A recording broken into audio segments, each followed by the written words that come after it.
Hey everyone, welcome back to the channel.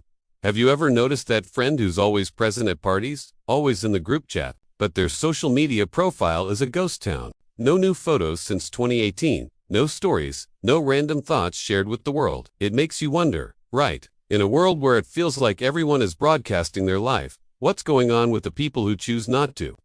Today, we're diving deep into the fascinating psychology of people who don't post on social media. It's not just about being private. The reasons are way more complex and interesting than you might think. Stick around, because you might just see yourself, or someone you know, in a whole new light. First off, let's bust a common myth. Not posting on social media doesn't automatically mean someone is unhappy, antisocial, or in fact, for many, it's the complete opposite. It's a conscious choice, rooted in a strong sense of self and a different way of experiencing the world. One of the biggest reasons is what psychologists call having a strong internal locus of control. That's a fancy way of saying they find validation from within, not from external sources like likes, comments, or shares. Their self-worth isn't tied to how many people double-tapped their latest picture. They know who they are, and they don't need a digital audience to confirm it. They're living their life for an audience of one, themselves. This internal confidence means they don't feel the need to perform or curate a perfect online persona. Another major factor is the desire to live in the present moment. Think about it. When you're at a beautiful concert or enjoying a stunning sunset, the impulse for many is to pull out their phone, find the right angle, record a video, and think of a clever caption. People who don't post often resist this impulse. They choose to simply be there, to soak in the experience with their own eyes and ears, not through a screen. They prioritize the richness of the real-life moment over the digital memory of it. This isn't a judgment on those who do post. It's just a different priority. They value an unfiltered, undistracted experience. This mindset is often linked to higher levels of mindfulness, where the focus is on being fully present in the here and now. They'd rather have the full, vivid memory in their mind than a slightly pixelated version on their feed. Let's talk about privacy. This goes beyond just being a private person. For many non-posters, it's a deep-seated concern about data security and digital footprint. They are keenly aware that what goes online stays online forever. They're cautious about who has access to their personal information, their location, their daily routines, and their social circles. This isn't paranoia, it's digital literacy. They understand the business models of social media platforms, where users are the product. By choosing not to share, they are actively opting out of this system. They re-exercising their right to control their own narrative and personal data in a world that constantly pushes for more and more sharing. They value their peace of mind over the fleeting connection of a post. Then there's the social comparison trap. We've all been there. You're having a perfectly good day, and then you scroll through your feed. Suddenly, you're bombarded with curated highlight reels, lavish vacations, perfect relationships, career successes, and flawless body. It's human nature to compare. And research consistently shows that this can lead to feelings of inadequacy, envy, and even depression. People who don't post often consciously step away from this toxic cycle. They protect their mental health by refusing to participate in the comparison game.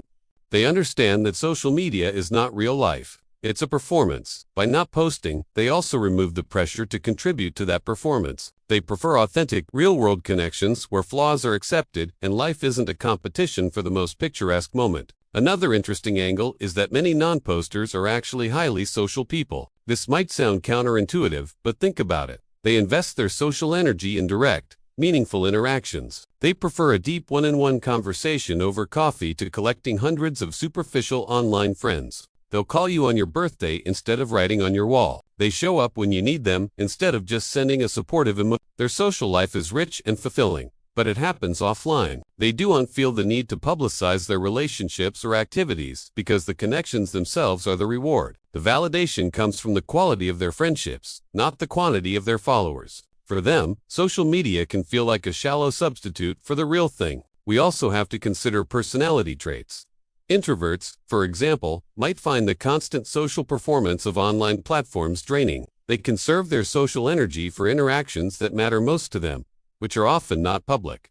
However, it's not just introverts. People who score high in personality traits like conscientiousness might see social media as an unproductive use of time. They'd rather focus on their goals, hobbies, or work. They see endless scrolling as a distraction from what's truly important to them. They're not against technology. They're just highly selective about how they use it. If it doesn't align with their values or goals, they simply don't engage. It's a deliberate allocation of their most valuable resource, their time and attention. Furthermore, some people have simply outgrown social media. They might have been active posters in their younger years, but have since evolved. Their priorities have shifted. Maybe they've started a family, embarked on a demanding career, or simply found fulfillment in other areas of life. They no longer feel the pull to document every moment. They've experienced the highs and lows of online life and have made a conscious decision that the costs of pressure, the anxiety, the time suck outweigh the benefits. This isn't a dramatic exit. It's a quiet, gradual shift in lifestyle, a natural progression into a different phase of life where digital validation is no longer a priority. They've been there, done that, and are now happily moving on. Finally, there's a category of people who are content creators in a different sense. They are observers, or what some call lurkers.